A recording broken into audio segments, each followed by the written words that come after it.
Commissioner Sargodha division Mohammad Ajmal भट्टी, deputy commissioner Sargodha Aurangzeb Haider Khan का मुमकिन सैलाब के पेश नज़र तहसील साहिवाल दरिया झेलम लंगरवाला पुल का दौरा, फ्लड मॉक एक्सरसाइज और इंतजाम का जायजा लिया। तफसीलात के मुताबिक तकरीब का आगाज़ तिलावत कुरान पाक से हुआ, जिसकी सआदत हाफिज सफ्दर साहब ने की।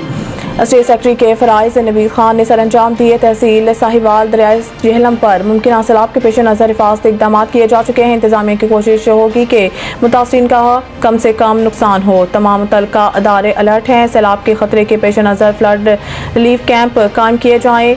वो दरिया झेलम के किनारे साहिवाल में फ्लड मॉक एक्सरसाइज की तकरीब से खिताब कर रहे थे। उन्होंने मजीद कहा है कि डिप्टी कमिश्नर सरगोदा अपनी टीम के हमरा हर मुमकिन हिफाजती इक़दाम को यकीनी बनाए और लोगों में मुमकिन सैलाब के खतरात की आगाही को उजागर करें। Assistant commissioner Sahiwal Mohammad Nawaz, district officer rescue 122 Mazhar Shah ने कमिश्नर और डिप्टी कमिश्नर सरगोदा को ब्रीफिंग देते हुए बताया है कि उन्होंने मुमकिन सैलाब के पेश नज़र हर किस्म के हिफाजती इंतजाम मुकम्मल कर रखे हैं, जिसमें महकमा इनहार, लाइफ स्टॉक, सेहत, तालीम, ज़राअत, खुराक, माल, सिविल डिफेंस, पुलिस और दीगर इदारे मुतासरीन सैलाब की इमदाद के लिए अलर्ट हैं।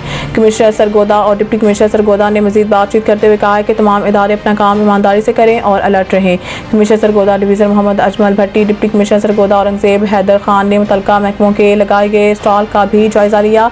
इस मौके पर additional deputy commissioner general, chief officer health doctor Asad Aslam, district education officer Ehtesham Shah, life stock officer doctor Mohammad Imran, chief officer municipal committee Tariq Mahmood Gujjar, DSP Sahiwal Haq Nawaz, Makan SHO थाना साहिवाल मोहम्मद अफजल गोंदल और दीगर महकमा के अफसरान भी मौजूद थे।